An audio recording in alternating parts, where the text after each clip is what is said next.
17 নং শ্লোকেতে শ্রীমতী রাধারানীর চরণের অপূর্ব মহিমার কথা বর্ণন করলেন। শ্রীল প্রবোধানন্দ সরস্বতী পাদ শ্রী শ্রী রাধারস সুধানিধি গ্রন্থের 17 নং শ্লোক তো আমাদের আস্বাদন হয়ে গেছে, এটা 18 নং শ্লোক। 18 নং শ্লোকেতে বলছেন, বৈদগিদৌ সিন্ধুর অনুরাগৈকৌ সিন্ধু বাৎসল্যৌ সিন্ধুরতিসান্দ্রৌ কৃপাৈকৌ সিন্ধু লাবণ্য সিন্ধু অমৃত ছবিরূপা সিন্ধু শ্রীরাধিকা স্ফুরত মে হৃদি কেলি সিন্ধু। এই শ্লোকের মধ্যে 7 বার সিন্ধু শব্দ আছে, অর্থাৎ 7টা সিন্ধুর সঙ্গে শ্রীমতী রাধারানীর চরণের তুলনা দেওয়া যায় না। তাহলে কি বলেন? সপ্ত সিন্ধুবতী হলো ধরণী, অর্থাৎ পৃথিবী দেবী। আমাদের পৃথিবীতে 7টি সাগর আছে, সপ্ত সমুদ্র, সপ্ত সাগরা। সপ্ত সিন্ধুবতী ধরণীর ন্যায় শ্রীমতী রাধারানীর চরণ। বলেন বিদগ্ধ সিন্ধু, অনুরাগ রসের সিন্ধু, বাৎসল্য রসের সিন্ধু, অতি নিবিড় করুণার সিন্ধু, লাবণ্যময় সিন্ধু, অমৃত ছবিরূপ সিন্ধু, কেলি সিন্ধু। এই অতি আশ্চর্যময় সপ্ত সিন্ধুবতী শ্রীমতী রাধারানী, তুমি আমার হৃদয়ে এসে উদয় হও, স্ফূর্তি হও। আমি যেন সর্বদা আমার হৃদয় আকাশের মধ্যেই এইভাবে তোমার সেই লীলা দর্শন করতে পারি। স্ফূর্তির বিরামে প্রবোধানন্দ সরস্বতী পাদের চিত্তে যে হাহাকার জেগেছিল, সাক্ষাৎ সেবার অভাবে প্রাণে যে অসহ্য দুঃখ উপস্থিত হয়েছিল, এই সমস্ত তত্ত্ব আমরা এই প্রার্থনার মধ্যে জানতে পাই। এই প্রার্থনাতে তিনি জানাইতেছেন, কবে তোমার ওই রাতুল চরণ আমি আমার বক্ষেতে ধারণ করিয়া সেবা করিব। সেবার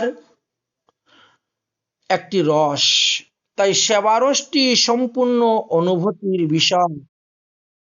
তোমার তো অনুভব আছেই, ভক্তদের সুখের জন্য, শিক্ষার জন্য তিনি লিখলেন। তাই স্মরণ নিষ্ঠ সাধককেও অল্প বিস্তর সেবা রসের অনুভূতির প্রয়োজন। আমরা যারা গৌড়ীয় বৈষ্ণব, যারা মহাপ্রভুর আদর্শ, সরগোস্বামীর আদর্শ অনুসারে রাগানুগা ভজন মার্গে আমরা ভজন করে যাচ্ছি, গোপীর আনুগত্যে আমরা ভজন করে যাচ্ছি, আমাদের প্রত্যেকেরই কর্তব্য যে সেবার সঙ্গে সঙ্গে সেটাকে অনুভব করা। স্মরণ ভজনটি অতি উচ্চাঙ্গ ভজন। স্মরণনিষ্ঠ সাধকেরও অল্প বিস্তার সেবারসের অনুভূতির প্রয়োজন আছে। বাহ্য অন্তর দ্বৈত সাধন। তো বাহ্য দেখি আমরা যেমন শ্রবণ কীর্তন আদি করে থাকি, ঠিক তেমনি ভাবে মনে নিজ সিদ্ধ দেহ করিয়া ভাবন, রাত্রি দিন চিন্তে রাধা কৃষ্ণের সেবন। এই অনুভূতিটি সাক্ষাৎ সেবা প্রাপ্তির অভাবকে প্রতিনিয়ত অন্তরে জাগাইয়া রাখে। সেবা করেও না, আমি কিছুই করি নাই, আমার দ্বারা হয় নাই, এইভাবে তিনার মন। তাই শ্রীমৎ জীব গোস্বামী পাদ এই ব্যাপারে বললেন যে সাধককে কি করতে হবে? সাধকের অনুকূল্য অভিলাষের সেবা অভিলাষ করতে হবে, সঙ্গে বিষয় বাসনা যে চিত্তটা আছে আমাদের, সেই অভিলাষগুলিকে দূরে সরাতে হবে। বিষয় বাসনা যতক্ষণ হৃদয়ের মধ্যে জাগরিত ভাবে থাকবে, ততক্ষণ পর্যন্ত হৃদয়ে লীলা স্ফূর্তি হবে না। সাধন ভক্তি পরিমার্জন চিত্তেতেই উদয় হয়। তাই যার চিত্তকে যত বেশি মার্জন হয়েছে, পরিষ্কার হয়েছে, তার হৃদয়ে তত বেশি ওই লীলাগুলি স্ফুরণ হয়। স্মরণনিষ্ঠ সাধক চিন্তায় অবিষ্টের সহিত মনন সঙ্গ লাভ করেন, মনে মনে মানুষ সঙ্গ লাভ করেন। ভক্তে ভক্তে পরস্পরে যেমন হৃষ্টগুষ্টি হয়, তেমনি তাহাদের সঙ্গেও অর্থাৎ সখী মঞ্জুরিগণের সঙ্গেও ইষ্টগুষ্টি হয়। আর সেই লালসাটা হৃদয়ে জাগলে তবেই তো হবে। তাই উপ অর্থাৎ সমীপে। অতএব উপাসনার অর্থটি হলো নিকটে থাকা। উপাসনা, উপশব্দের অর্থ হলো সমীপে।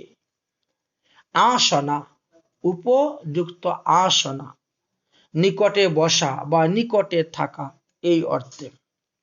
শ্রী গুরুদেব যখন শিষ্যকে শিক্ষা দেন, তখন শিষ্য শ্রী গুরুর নিকটে গিয়ে বসেন, নিকটে থাকেন, তবেই তো পান।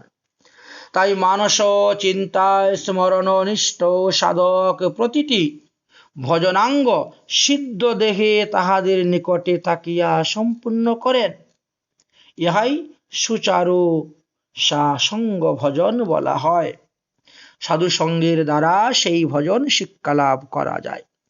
এই শ্লোকে বিরহের অতিশয় অবস্থাতে শ্রীপাদ প্রবোধানন্দ সরস্বতীর চিত্তে সাধক দশায় শ্রীমতী রাধারানীর গুণমাধুর্য ফুর্তি হইয়াছে। তাই অবিষ্টের রূপ গুণ লীলা মাধুরী যাহাতে চিত্তে তন্ময় হয়ে থাকে, এই জন্যই কিঙ্করীর সহিত ঈশ্বরীর এই লুকোচুরি খেলা। স্ফূর্তিতে একবার দেখা দিয়ে আবার অন্তরাল মানে চলে যান, আড়ালে লুকিয়ে যান। কেন?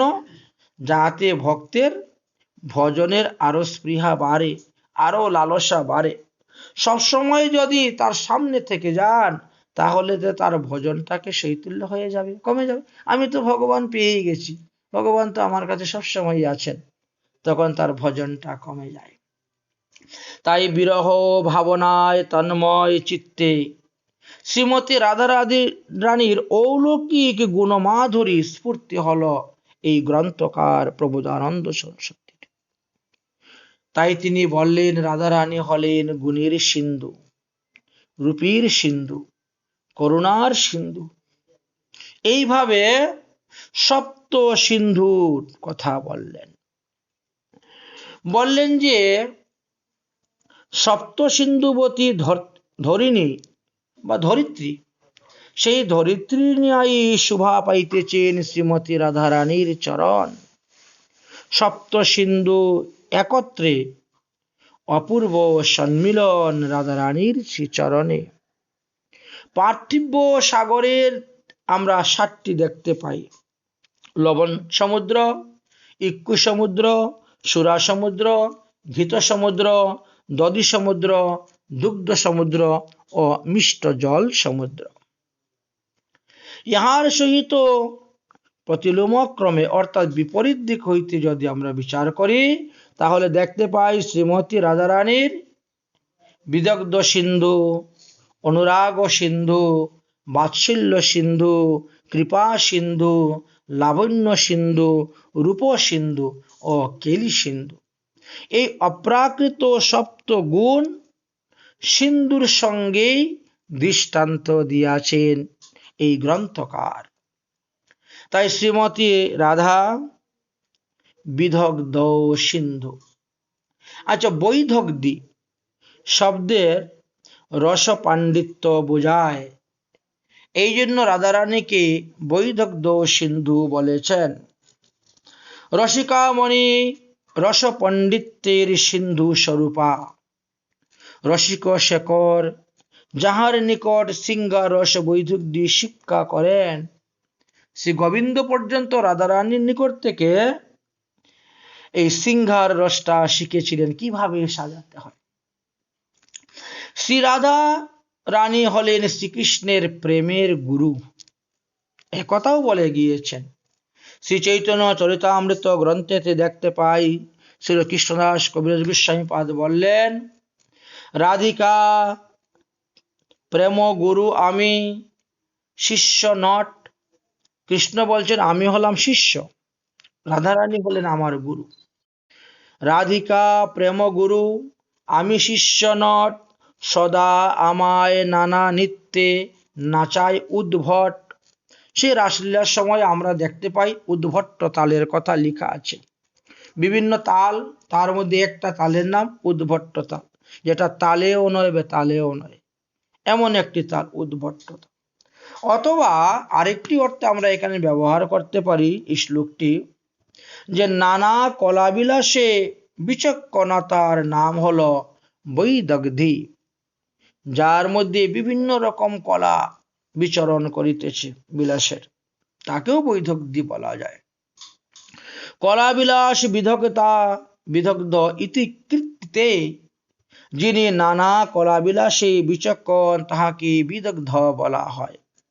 শ্রীমৎ রূপ গোস্বামী পাদ উজ্জ্বল নীলমণি গ্রন্থেতে শ্রীমতী রাধারানীর এই বিদগ্ধি গুণের দৃষ্টান্তের কথা বিস্তারিত ভাবে লিখে গিয়েছেন। তাছাড়াও আমরা দেখতে পাই রাধা প্রকরণের 21 অধ্যায়ে তো তিনি এই কথা আলোচনা করেছেন উজ্জ্বল নীলমণি গ্রন্থের। আচার্য ধাতু চিত্তিরে পচন বিরচনা চতুরী চারুচিত্তা, বাগ যুদ্ধে মুগ্ধয়ন্তি গুরুমপি ন গিরাং পণ্ডিতা মল্লস্গুফে, ষট্টে সারি শুকানাং পুরুটো জিতয়পি দূতো কেলিষু জিংশ্রু, বিদ্যা বিদ্যাতি বুদ্ধিসি পুরতো রতি কলা শালিনী রাধিকে।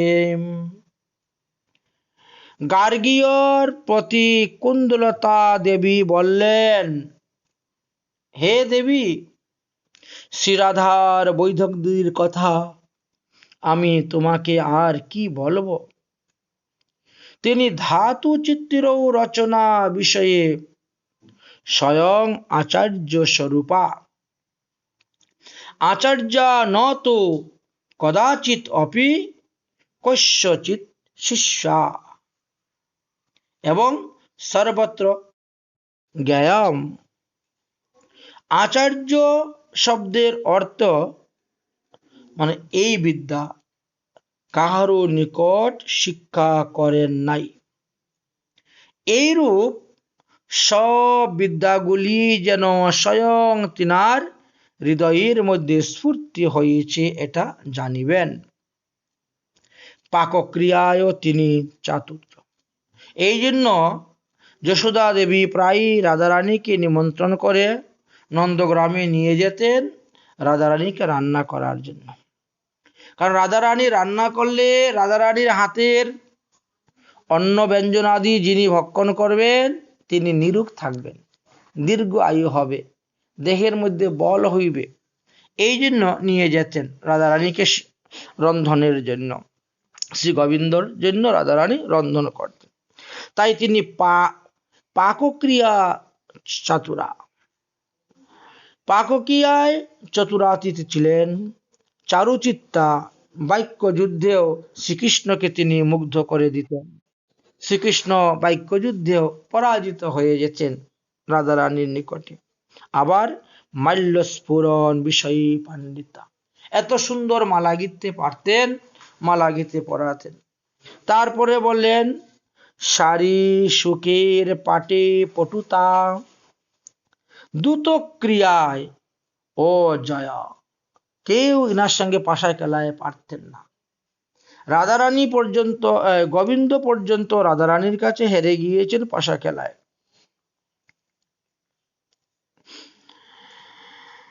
তারপরে বললেন গান, গানে বাদ্যাদি এবং ন্যায় মীমাংসা দিতেও তাহার অতি প্রখর বুদ্ধি ছিল। এই সকল বহু গুণে গুণশালিনী ছিলেন শ্রীমতী রাধারানী। তাই শ্রী রাধিকা সাক্ষাৎ রতিকলা রূপে বিরাজ করিতেছেন। শ্রীমতীর বৈদগ্ধি গুণ সখীদের মধ্যেও কিছু কিছু বর্ধিত হয়েছিল। শ্রীমতীর বৈদগ্ধি গুণ সাধু দর্শকের ন্যায় সখী মঞ্জুরিগণ এবং রসরাজ শ্যামসুন্দরীর জীবন স্বরূপ ছিল। রাধা অনুরাগী সাধকের জন্য তৃষ্ণা হরণ করিয়া রাধার বিষয়ক তৃষ্ণা বৃদ্ধি করে, সংসার বিষয়ে তৃষ্ণাকে হরণ করে, শ্রীমতী রাধারানীর বিষয়ে তৃষ্ণাকে বৃদ্ধি করে থাকেন। শ্রীমতী অনুরাগ রসের একমাত্র সিন্ধু স্বরূপা বললেন। অনুরাগ রসের সিন্ধু অর্থে মহাভাব কি বোঝায়? এটা মহাভাব পদবাচ্য বলে জানবেন। আমরা গতকালকে আলোচনা করেছিলাম মহাভাব কাকে বলে, বিলাস কাকে বলে ইত্যাদি। কারণ অনুরাগ যখন সীমার মধ্যে থাকে তখন এক প্রকার, আর সীমা যখন পার হয় অতিক্রম করে নিঃসীমাতা প্রাপ্ত হয় তখন স্বয়ংই বিদ্ধদশা লাভ করেন। উদ্দীপনাদি সাত্ত্বিক ভাবের দ্বারা সুপ্রকাশিত হয় এবং যাবৎ আশ্রয় বৃত্তিত প্রাপ্ত হয়, তখনই তাহার নাম মহাভাব বলা হয়। এখানে মহাভাববতী না বলিয়া অনুরাগ রসের সিন্ধু বলিয়াছেন। এই কথা বলার তাৎপর্য হলো এই যে অনুরাগ নিত্য অনুভব বস্তুতে নব নব বৈচিত্র্যের জনক হয়, কিন্তু শ্রীকৃষ্ণ মাধুর্য নিরন্তর অনুভব বা আস্বাদন করিলেও তৃষ্ণাতি প্রালভ্য মূলক অনুরাগ অনুভবের প্রীতি জন্মাইয়া আস্বাদনকে আরো মধুময় করিয়া তুলে। এই কথা উজ্জ্বল নির্মলীর স্থায়ীভাবেতে আলোচনা করা আছে। কুয়ং কৃষ্ণ ইতি বোধস্যতি ধৃতি যতম্বি কর্ণং বিষনা। একদা শ্রী ললিতাদি সখীগণ শ্রী রাধারানীকে শ্রীকৃষ্ণের সহিত মিলিত করাইয়াছেন। শ্রীরাধার মাদনরসের আস্বাদনে নাগরের আনন্দ এতই হয়েছিল যে তিনি আনন্দে বিভূষ অবস্থা যেন প্রাপ্ত হয়ে যাচ্ছেন, আসিতেছেন। শ্রীমতী আনন্দ বিবশ নাগরকে দেখিয়া পরিহাস করার জন্য কুঞ্জ অভ্যন্তরে সখী সমাজে আসিয়া সখীগণের সহিত মিলিত হইয়াছিলেন। সখীগণ কথা প্রসঙ্গে কৃষ্ণ নাম উচ্চারণ করিলে শ্রী রাধারানী ললিতাকে বলিলেন, হে কৃষ্ণদরী, তোমরা যাহার নাম উচ্চারণ করিতেছ তিনি কে? ললিতা বলিতেছেন, সে যেই হোক না কেন তাতে তোমার কি? আমরা কারু কথা নিয়ে আলোচনা করতেই পারি, হাসতে পারি, পরিহাস করতে পারি, তাতে তোমার কি?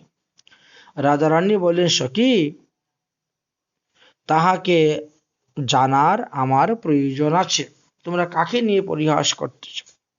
কারণ যাহার নাম কর্ণে প্রবিষ্ট হইলেই আমি ধৈর্যহারা হয়ে যাই।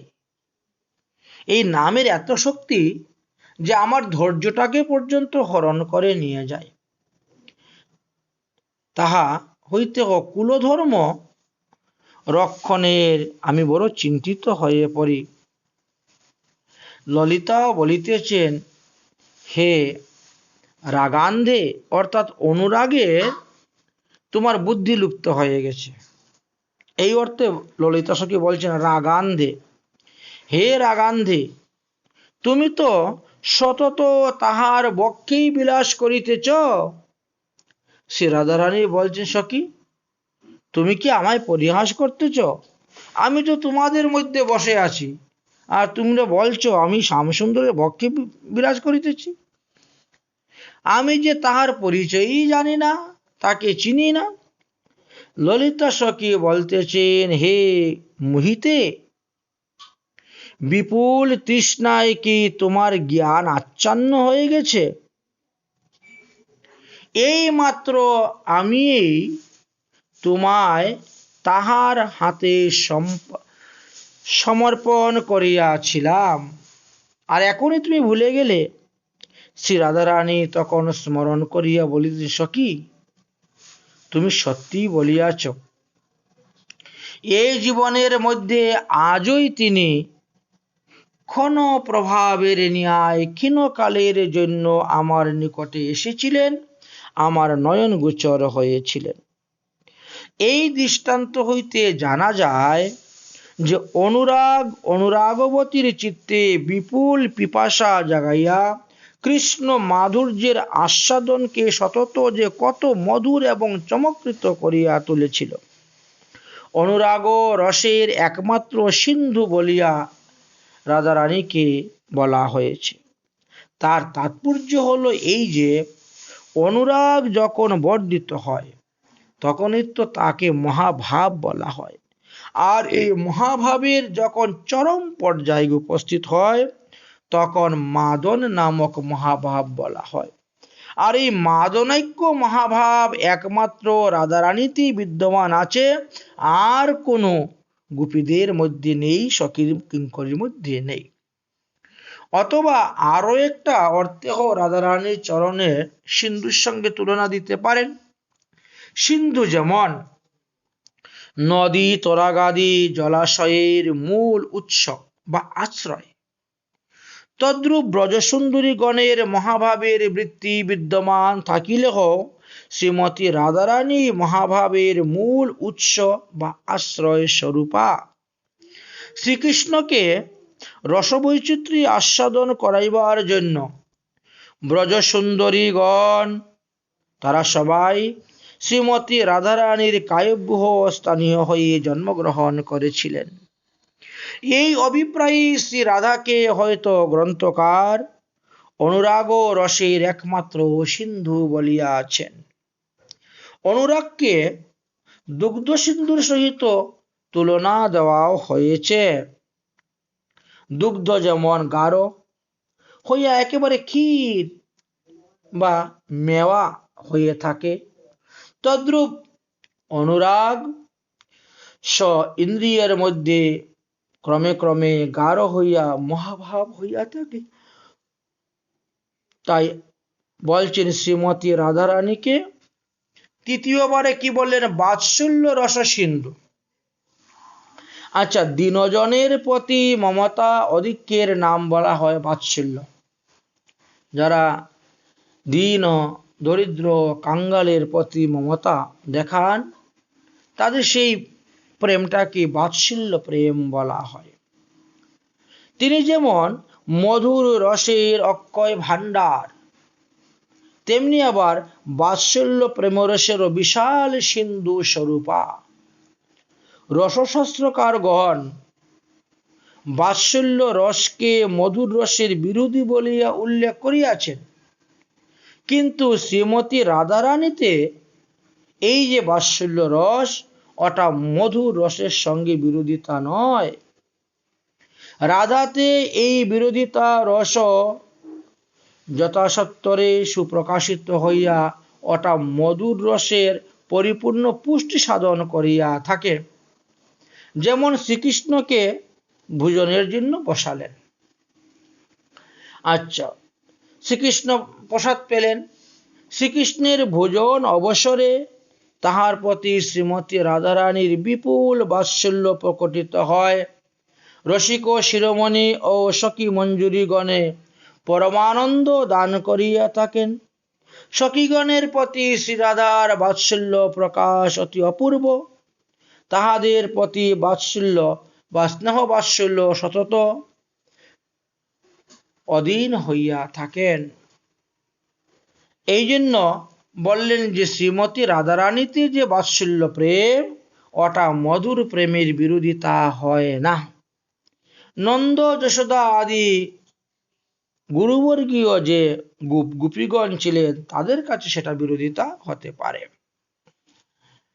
কলাহন্ত রতি অবস্থায় শ্রীমতী রাধারানী শ্রীকৃষ্ণের সহিত মিলনের নিমিত্ত অন্তরে যে উৎকণ্ঠিতা হওয়ায় সখীগণ ঐকান্তিক বশতা হেতু সিংহ স্বতন্ত্র তা দেখাইয়া বৃন্দার প্রতি বলেছিলেন, হে সখী বৃন্দে, ব্রজরাজ নন্দনকে উপদেশ দাও, আমি সখীগণের অধীনা, আমায় কেন বৃথা ব্যথা করিতেছ? আমরা মানিনি, আমাদের গৃহ উহার এই স্থান উপযুক্ত নহে। উভয় চিত্ত পালনাই করা আমাদের কাজ, যেমন কৃষ্ণর তেমন রাধারানীর। তাই উভয় চিত্তে পালন করিতে বলে। উনি কি ললিতাকে পরাক্রম জানেন না? এই বাক্য সখী বাৎসল্য শ্রী রাধা শ্যামসুন্দরকে তাহার সহিত মিলনের নিমিত্ত সখীগণকে প্রসন্ন করার জন্য গাঢ় উপদেশ দান করিলেন। দাসীগণ বা মঞ্জুরিগণের প্রতি শ্রীমতী রাধারানীর যে বাৎসল্য অতিশয় অতুলনীয়, তা এই শ্লোকের মধ্যেই পাওয়া যায়। বাৎসল্য সিন্ধু তরঙ্গগুলিতে কিঙ্করীগণ সমধিকে পরিনিষেবিত হইয়া থাকেন। আমরা মঞ্জুরি বা রূপমঞ্জুরি, আমরা রূপমঞ্জুরি, আবার আমার রতি মঞ্জুরি। এইরূপ মদীয়তাময় বাৎসল্যে একেবারে নিজের করিয়া রাখিয়াছেন রাধারানী। শ্রীমতী রাধারানী বলেন, রূপমঞ্জুরিও আমার, রতি মঞ্জুরিও আমার। তাই শ্রীপাদ প্রবোধানন্দ সরস্বতী এই গ্রন্থের এই শ্লোকের আস্বাদন আবার বৃন্দাবন মহিমামৃত গ্রন্থের ৮ নং শতকের মধ্যে উল্লেখ করে গিয়েছেন। সেখানে তিনি বললেন যে কুটি দাসী সুবৎসলা শ্রী রাধার কৃপামৃতে সঞ্চিত মঞ্জুরিগণের স্বভাবের যে মধুর চিত্রাঙ্ক করিয়াছেন, প্রেম রাজ্যে তাহা অত্যন্ত অতুলনীয়। যে সকল মঞ্জুরিগণ নিজেশ্বরী শ্রীমতী রাধারানীর ক্ষীণকালের বিচ্ছেদেও মৃতপ্রাণা হইয়া থাকেন, এই জন্য যাহারা শ্রীরাধার পদারবিন্দে অহর্নিশি সংলগ্না হইয়া আছেন, প্রিয়তম যুগলের প্রসাদী মাল্য বস্তু ভূষণাদি ধারণে যাহারা মনোহারিণী হইয়াছেন, মহাবিনয় সৌশালিনী বহু আশ্চর্য সদ্গুণ রাশিতে যারা বিভূষিতা, শ্রীরাধার পদাব্জ সেবা স্পৃহা ব্যতীত কালত্রয় অর্থাৎ ভূত ভবিষ্যৎ বর্তমানে যাদের আর অন্য কিছু নেই, অবস্থা ত্রয়ের মধ্যে যাহাদের অন্য কোনো স্পৃহা নাই, জাগরণে স্বপনে সুষুপ্ত অবস্থায় সর্বদাই তারা শ্রীমতী রাধারানীর সেবা করতে চান। শ্রী রাধারানীর প্রতি গাঢ় অনুরাগ বশত যাহারা অপরাপর সুখ সিন্ধু বিসর্জন দিয়ে তারা রাধা সেবা সিন্ধুতে নিমগ্না হয়ে আছে। শ্রী রাধার পাদপদ্ম ব্যতীত স্বপ্নেও যাহারা অন্য কিছু চিন্তন করে না, অন্য কিছু জানে না, শ্রী রাধা যাহাতে কোনরূপ সম্বন্ধ আছে, তদ বিষয়ের প্রতি সহিত সমুদ্রের প্রতি নদী ন্যায় তাহারা সতত সংধাবমানশীলা। শ্রীরাধার বাৎসল্য রসের সঞ্চিতা হইয়া যাহারা স্বীয় স্বভাব অনুরূপ শ্রীমতীর সেবা লাভ করিয়া কৃতার্থ হইয়াছেন, তাই বাৎসল্য স্নেহ সংসারের প্রাচুর্য হেতু দধি সমুদ্রের সহিত দৃষ্টান্ত দিয়া এই স্থানে দেখাইলেন। অতিশ আনন্দ কৃপেন্দ সিন্ধু, অর্থাৎ অতি নিবিড় করুণার সিন্ধু হলেন শ্রীমতী রাধারানী। তিনি সিন্ধু স্বরূপা, অপার করুণ সাগর রূপিণী।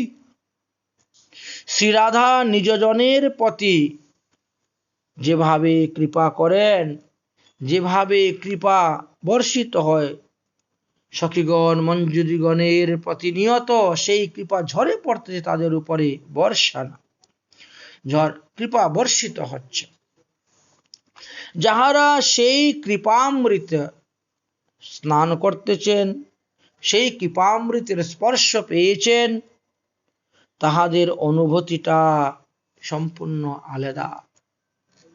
এই শ্লোকেই তাহার প্রমাণ। শ্রীপাদ রঘুনাথ দাস গোস্বামী বলিয়াছেন, করুণাবধি উদ্দেহা, অর্থাৎ করুণায় যিনি বিগলিত দেহা, শ্রীমতী রাধারানী করুণায় গলে যান। সাধারণত অন্যের দুঃখ দর্শনে চিত্তে যে বিগলিত অবস্থা আসে, তাহাকেই করুণা বলা হয়। সুতরাং করুণায় চিত্ত বিগলিত হয়, দেহ বিগলিত হওয়ার কথা তো কখনো শোনা যায় নাই। দেহটা কখনো বিগলিত হলে তো শেষই হয়ে যাবে, কিন্তু মনটা বিগলিত হয়ে যায়, চিত্তটা বিগলিত হয়ে যায়। শ্রীমতীর চিত্ত আজ বিগলিত, শ্রীমতীর কিন্তু দেহটিও করুণায় বিগলিত হয়ে যায়। যেমন চিত্ত বিগলিত হয়, তেমনি দেহ বিগলিত হয়। করুণামৃত ধারায় যিনি নিয়ত স্নাতা হইতেছেন, স্নান করিতেছেন, যাহার করুণার ভাব লইয়া শ্রীমৎ মহাপ্রভু এত করুণা বিতরণ করে গিয়েছেন, সমস্ত বিশ্ব জগতের সবাইকে কৃষ্ণ ভজনের অধিকার করে দিলেন, অনধিকারী ব্যক্তিদেরকেও বিচার করলেন না, সবাইকে প্রেম দিয়ে গেলেন অবিচারে। অর্থাৎ বিচার শূন্য হইয়া অকাতরে মহাপ্রভু এই প্রেম দান করে গিয়েছেন। ইহাই তো করুণার লক্ষণ। তাহলে ইহা করুণায় বিগলিত দেহা, শ্রী রাধার ভাণ্ডারেই সেই করুণা, শ্রীকৃষ্ণের নিজস্ব করুণা নয়, ওটা রাধার করুণা। তাই ব্রজলীলায় সেই করুণা নিগুড় ভাবে রহস্যময়ী শ্রী রাধার করুণার ভাণ্ডারে নিবদ্ধ ছিল। কলিযুগ পাবন অবতার শ্রী শ্রী গৌরাঙ্গ মহাপ্রভু শ্রীমতী রাধারানীর ভাব কান্তি লইয়া বিশ্বে উহা প্রকাশ করিলেন। করুণায় কিভাবে দেহ পর্যন্ত বিগলিত হয় তার কথা বলিতেছি, শ্রবণ কর। শ্রী রাধার করুণার ভাব কান্তি অঙ্গীকার করিয়াই শ্রীমৎ মহাপ্রভু উহা বিশ্ব মানবকে দেখাইয়া দিলেন। আমাদের মহাজনগণ বলেন, পতিত হেরি কাঁদে স্থির নাহি বাদে, করুণ নয়নে চায়, নিরুপম হেম যিনি উজর গুরাতনু, অবনী ঘন গরি যায়, গৌরাঙ্গের নিচনি লইয়া মরি, এ রূপ মাধুরী প্রীতি চাতুরী, তিল আধো পাশরিতে নারী, বরণয় আশ্রয় কিঞ্চন অকিঞ্চন, কারু মোর দোষ নাহি মানি, কমলা বিশ্ব কমলা শিব বিধি, দুলহ প্রেম নিধি, দান করেন জনগণে, ঐচন সদয় হৃদয় রসময়, গৌরভেল পরকাশ। তাই বলছেন, যে সম্পদ লক্ষ্মী পান নাই, মহাদেব পান নাই, ব্রহ্মা পান নাই, সেই প্রেম নিধি, সেই প্রেম সমুদ্র থেকে সেই প্রেম বন্যা এনে মহাপ্রভু সমস্ত জগৎকে ভাসিয়ে দিয়েছিলেন। প্রেমধনে ধনী কলজ অবনী, বঞ্চিত গোবিন্দ দাস। এইভাবে আমরা 4টি সিন্ধুর কথা আস্বাদন করলাম। পঞ্চমে বললেন লাবণ্য সিন্ধু রাধারানীকে। কিভাবে লাবণ্য সিন্ধু? বললেন মুক্তার ভিতর হইতে যেমন একটি টলটল অঙ্গকান্তি নিঃসৃত হয়, তদ্রূপ যদি অঙ্গ প্রত্যঙ্গ হইতে কান্তি ধারা নিগ্রত হয় তবেই তাহাকে লাবণ্য বলা হয়। মুক্তা ফলেষু ছায়া তরলম। শ্রীমতী রাধারানীকে লাবণ্য সিন্ধুরূপা বলা হয়েছে এই শ্লোকে। শ্রীমদ্ ভাগবতে যাহাকে লাবণ্য সার বলে গিয়েছেন, সেই শ্রীকৃষ্ণের নয়ন সপরি লালসা বর্ধিত হয় রাধারানীকে দর্শন করলে পরে। যে শ্রীরাধার লাবণ্য সাগরে নিয়ত সম্ভ্রমণ করেন গোবিন্দ, যখন বিশ্রাম প্রাপ্ত হন তখন তিনি শ্রীমতী রাধারানীর এই লাবণ্য রসে তৃপ্তিবিধান হয়ে থাকেন। উত্তরোত্তর সমস্ত দিক বিধিক সব রাধারানীর লাবণ্য রস ও লালসা বর্ধিত। শ্রীপাদ বিল্বমঙ্গল ঠাকুরও এই কথা বলেছিলেন কর্ণামৃত নামক গ্রন্থেতে। লাবণ্য অমৃত বিচি লুলুত দৃশ্য, শ্রী রাধা এব লাবণ্যামৃতম বিচি ভি লুলিতে। অর্থাৎ শ্রীরাধা লাবণ্যামৃত তরঙ্গমালা, শ্রীকৃষ্ণের নয়ন সাতিশয় তৃষ্ণার্ত হইয়াছে। শ্রীরাধার লাবণ্য রাশি দর্শনে শ্রীকৃষ্ণের উন্মাদনা জাগে এবং সখী মঞ্জুরিগণেরও শ্রীকৃষ্ণ কর্তৃক আস্বাদিত শ্রীরাধার লাবণ্য দর্শনে বিমুক্তা হইয়া যান, বিমনা হইয়া যান বলিয়া লাবণ্যামৃত সিন্ধুকে সুরা সিন্ধুর সহিত দৃষ্টান্ত দেওয়া হইয়াছে। সাধক ভক্ত এই লাবণ্য চিন্তায় সাধন ক্ষেত্রে ঐতিহ্য পারত্রিক সমস্ত বিষয়ে বিস্মৃত ঘটাইয়া রাধা পাদপদ্ম ভজনের মত্ততা জাগে।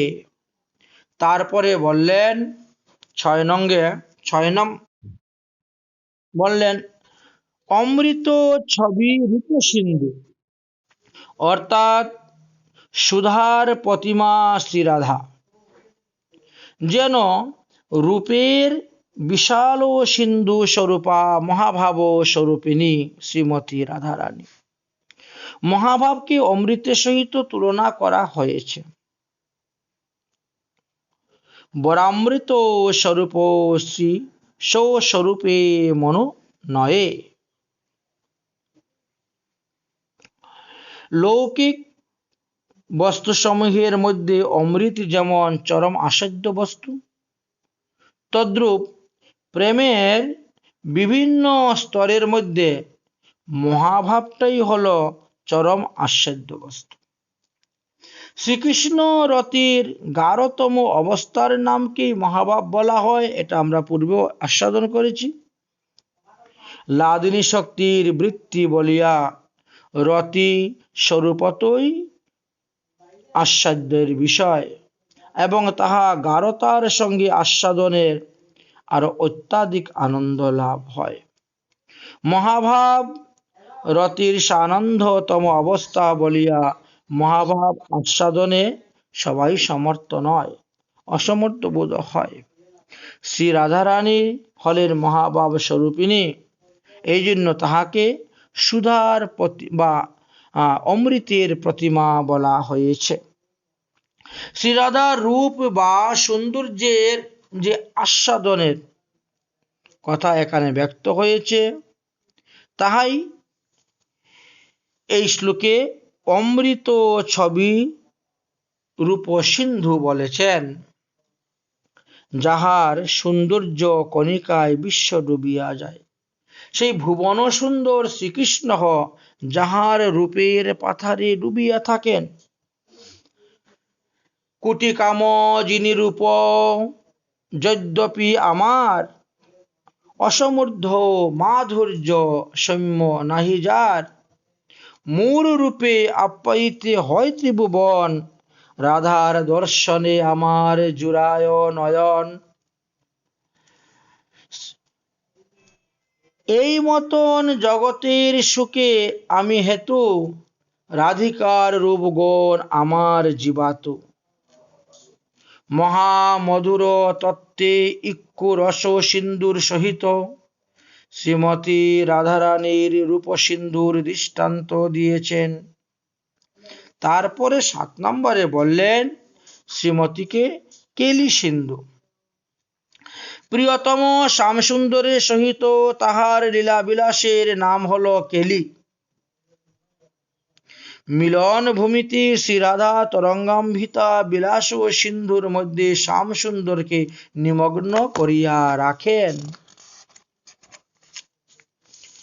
শ্রী রাধারানী কেলু সিন্ধুতে যখন মাদনরসের তরঙ্গগুলি উঠে, তখন অপ্রাকৃত নবীন মদন শ্রীকৃষ্ণ তাহার চিত্ত তরিখানি সেই কুল্ললিত সিন্ধু বক্ষ লইয়া যাইতে সাহস পান না। গঙ্গাসাগর সঙ্গমে যেমন বিশাল তরঙ্গের আঘাতে অনেক নৌকা ভেঙ্গে যেত, ডুবে যেত, তরীর বাঁধ ভাঙ্গিয়া যাইবে আশঙ্কায় নাবিক ধীরে ধীরে তাহার তরিখানি তটের সংলগ্ন করিয়া রাখেন, তদ্রূপ নদী তরাগাদির জলে যেমন সমুদ্রের মূল আশ্রয়, সেরকম দেখা গেল নিখিল ভাগবত কান্তগণ যে স্বীয় অভীষ্ট শ্রী ভগবানকে কেলিমাধুর্য আস্বাদন করান, তাহাদের মূল আশ্রয় হলেন শ্রীমতী রাধারানী। এই জন্য রাধারানীকে কেলু সিন্ধুর বলা হয়েছে। লবণ্য সিন্ধুর সহিত কেলু সিন্ধুকে দৃষ্টান্ত দেওয়ার সার্থকতা হলো এই যে, লবণ সিন্ধু দর্শন, স্পর্শন এবং স্নানে পুণ্য সঞ্চয় হয় বটে, চিত্ত নির্মল হয় বটে, কিন্তু পান করা যায় না। লবণ সমুদ্র তো পান করা যায় না। এই জল পান করলেই যেমন মৃত্যু ঘটে, এরকম মনে হয়। তদ্রূপ শ্রী রাধা গোবিন্দের যে অপ্রাকৃত কেলিবিলাস, শ্রদ্ধা সহিত শ্রবণ কীর্তন এবং চিন্তনে শ্রী যুগল চরণে পরাভক্তি লাভ হয় এবং কামনা আদি কামনারূপী ব্যাধিও বিনাশ হয়। কিন্তু কেহ যদি কৃষ্ণবৎ আচরণ করিতে যান, তবে তাহার চূড়ান্ত পতন অবশ্যম্ভাবী। শ্রীমদ্ ভাগবতের রাসলীলার উপসংহারে শ্রীপাদ শুকমুনি বললেন, নৈতো সমাচরিতোত জাতো মনুষ্যাপি হি অনিশ্বর বিনুষ্যাতাচরণং মুদ্ধার্দো যথা রুদ্রহব্দি বিষয়। হে মহারাজ পরীক্ষিত, দেহাদিগণের মমতা বুদ্ধি সম্পূর্ণ জীব মনের দ্বারাও শ্রীকৃষ্ণবৎ এই লীলার অনুসরণ করিবে না। রুদ্র ব্যতীত অপর কেহ যদি বিষ পান করতে যায়, তাহলে যেমন তার মৃত্যু ঘটে, তদ্রূপ সেইভাবেই দেহাদি পরতন্ত্র জীব শ্রীকৃষ্ণের মতন যদি কেউ আচরণ করতে যায়, তাহলে তাহারও বিনাশ হইবে। শ্রীপাদ রূপ গোস্বামী চরণ বললেন, মঙ্গল আকাঙ্ক্ষী জীবগণ, তোমরা ভক্তবৎ আচরণ করিবে, অন্য ভক্তের আচরণ দেখে তোমরা পালন করবে, কদাচ শ্রীকৃষ্ণ বৎ গোপী রমণাদি লীলার ন্যায় আচরণ করিবে না। সমস্ত ভক্তিশাস্ত্রে ইহার তাৎপর্য দিয়ে দিয়েছেন। তাই সাধক আবেশে শ্রীপাদ প্রবোধানন্দ সরস্বতী স্বীয় অযোগ্যতার কথা স্ফূর্তিতে হৃদয়ে যে নৈরাশ্য তিমির মহা শ্রীমতীর গুণ মাধুরী এইখানে তুলে ধরলেন। সেই মাধুরীর আলোকে যাতে আমাদের হৃদয়ের কুবাসনাগুলা বিনাশ প্রাপ্ত হয়। তাই গ্রন্থকার ভাবিতেছেন, যে স্বামিনী, আমি তোমার পরিচর্যা পরিপাটিতে একান্ত অনভিজ্ঞ, আমার এত জ্ঞান নেই। তোমার পরম সুরসিকা কিঙ্করীগণের সহিত মিলিত হয়ে যদি তোমার সেবা করি বা সেই সেবার অধিকার আমায় দেও, তবে আমি ধন্য হব। তুমি বিদগ্ধীর সিন্ধু, করুণা করিয়া তোমার সেবা পরিপাটি শিক্ষা দিয়া আমায় তুমি যোগ্য করিয়া লও। আমার সেবা পরিপাটিগুলো অনুরাগময় হওয়া দরকার, নচেৎ সেবা তোমাদের সুখের হেতু হবে না, এটা আমি ভালো করেই বুঝি। তাই তুমি অনুরাগ রসের সিন্ধু, এক বিন্দু অনুরাগ আমার উপরে বর্ষণ করো, সেই অনুরাগ দিয়া আমায় তোমার সেবার যোগ্য করে তুলো। আমি অতি দীনহীন, আমি অতি দীনাতি দীন হইলেও তুমি অপার বাৎসল্যের সিন্ধু, এক বিন্দু বাৎসল্য রস সঞ্চনে শ্রীচরণে আমায় আশ্রয় দাও। আবার ভাবিতেছেন, বাহ, আমার কি স্পর্ধা! আমি অযোগ্য হইয়া কোন সাহসে আমি শ্রীমতী রাধারানীর দাস্য বা বাৎসল্য রস প্রেম আস্বাদন করতে চেয়েছি। সঙ্গে সঙ্গে তিনার মনে হয়ে গেল, আরে রাধারানী তো কেবল বাৎসল্য নয়, তিনি বাৎসল্য সিন্ধু।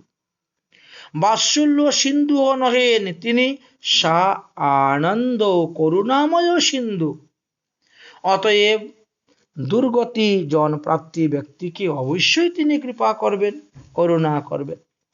এই করুণার স্ফূর্তিতে স্বীয় অযোগ্যতা বিস্মৃত হইয়া শ্রীমতী রাধারানীর চরণে তিনি প্রার্থনা জ্ঞাপন করলেন। শ্রীমতী লাবণ্য সিন্ধু, রূপ সিন্ধু, রসকেলু সিন্ধু ইত্যাদি তোমার ওই সমস্ত সিন্ধুতে অবগাহন করার প্রার্থনা আমি জানাইতেছি। এই প্রকার লালসাময়ী প্রার্থনা হিষ্টের করুণায় খুলে যায়, করুণার দরজাটা খুলে দেয়। এই প্রকার হওয়াই সাধক ভক্তগণের সার শিক্ষা। তাই তিনি বললেন, ব্রজ বিলাসিনী রাই বিনোদিনী বিদগ্ধি রসের সিন্ধু, নিয়তই নতুন পরম মোহন অনুরাগ রস সিন্ধু, বাৎসল্যের সিন্ধু, নিতহি নতুন পরম মোহন অনুরাগ রস সিন্ধু, বাৎসল্যের সিন্ধু, ঘন কৃপা সিন্ধু, ললিত লাবণ্য সিন্ধু, রূপামৃত সিন্ধু, রসকেলি সিন্ধু, বিষভানুকুল ইন্দু, শ্রীমতী রাধিকা সুখসাগরিকা, সপ্ত সিন্ধু স্বরূপিণী, বনে সরস্বতী হইবে কি স্ফূর্তি, হৃদে সেই রাধারানী। তাই বলছেন, শ্রীমতী রাধারানী তো সমস্ত সিন্ধুর হইতেও শ্রেষ্ঠ। তিনি কি আমাকে কৃপা করে তিনার চরণের দাসী করে রাখবেন? সর্বদা আমি এই লীলা স্ফূর্তি করে আমার জীবন ধন্য করতে পারব। এইভাবে বিবিধ প্রকার লালসা করলেন এই 18 নং শ্লোকে। আজকের মতন ভগবতীয় কথা আমাদের এখানেই বিশ্রাম। শ্রীমৎ মহাপ্রভুর কৃপা হলে আগামী কল্য আমরা 19 নং শ্লোকের আস্বাদন করব। নিতাই গৌর সীতানাথ প্রেমানন্দে হরি হরি বল।